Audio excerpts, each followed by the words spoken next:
What can parliaments do to protect the rights of children, to ensure development occurs in a way that takes account of natural disaster risks, and to help the world become nuclear weapons free?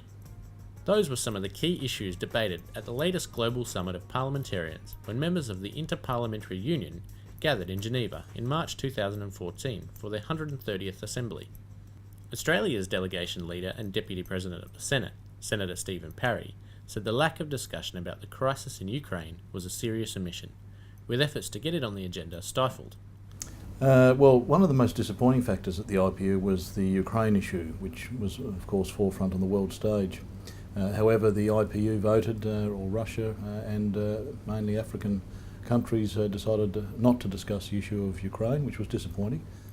For Senator Parry, bilateral meetings on the sidelines of the summit were a highlight.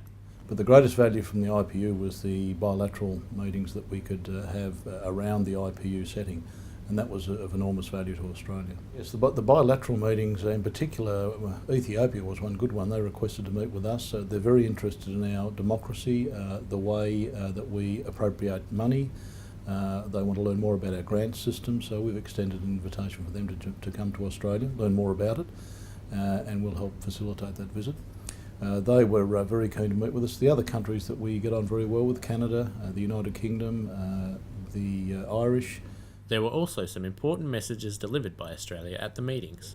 Three key messages. The first one was obviously passing on the greetings of our Speaker, Bronwyn Bishop, and the fact that she couldn't be there simply because Parliament was sitting and she was presiding over the Parliament.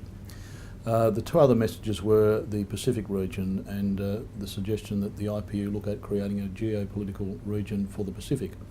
Currently, as you would be aware, Australia sits within the Asia-Pacific group, which is a large group, and we have a strong affiliation with the 12+ group.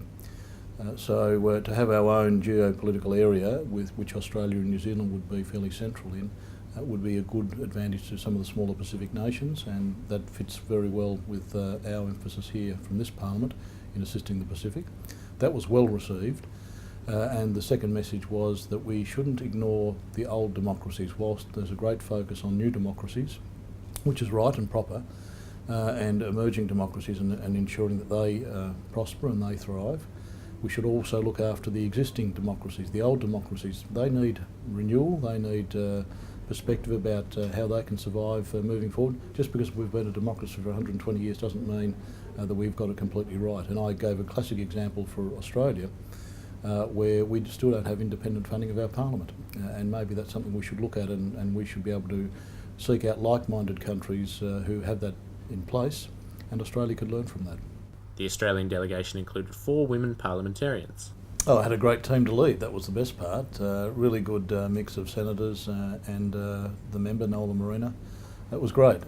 Good team to go with. Everyone had their own individual aspects and their knowledge base and their questions, and it was a good team. 2 of the delegates made statements in the Senate about the Assembly. I took particular interest in the work of the Standing Committee on Democracy and Human Rights. At the conclusion of the conference, all member countries voted to support a resolution on the role of parliaments in protecting the rights of children, in particular unaccompanied migrant children, and in preventing their exploitation in situations of war and conflict, a subject with a particular resonance for us here in Australia, grappling with the fair, humane treatment of people coming to our shores. That addressing and eliminating the widespread prevalence and incidence of violence against children is an obligation of states parties under the Convention. Securing and promoting children's fundamental rights to respect for their human dignity and physical and psychological integrity through the prevention of all forms of violence is essential for promoting the full set of child rights in the Convention. But the other really important standing committee which I participated was in formalising the Standing Committee on the United Nations, which was the purpose of which is to draw much stronger links between the Inter-Parliamentary Union Assemblies and the work of the United Nations, and aligning some of the key policy agendas across the world.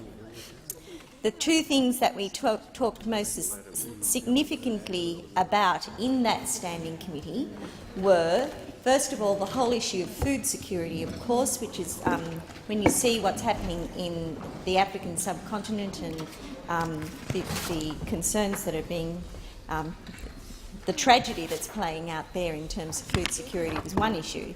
The second issue was how countries are actually going to tackle the agenda, which is the post-millennium development goals, post-2015, how that whole agenda was going to be shaped, how parliaments across the world could actually connect with the United Nations agenda and ensure that we do have strong benchmarks, strong targets, and of course, most critically, that parliaments around the world, governments that make commitments to funding the post-millennium development goals, which will be called the Sustainable Development Goals, how they will honour those commitments. The delegation also visited the United Arab Emirates. Well, quite often, and I suppose it's a geographical issue, Australians drop into UAE and don't really spend time or don't deliberately go there. It's usually on the way to somewhere else.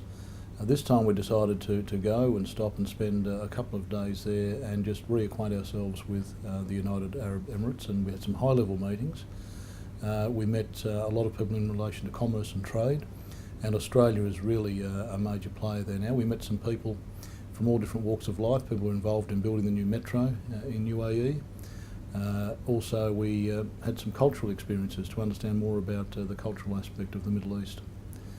On top of that, we visited our Defence Force contingent there, which is the manning station and the pre-launch station into Afghanistan. So that was good for us to go and see that and where people are deployed from.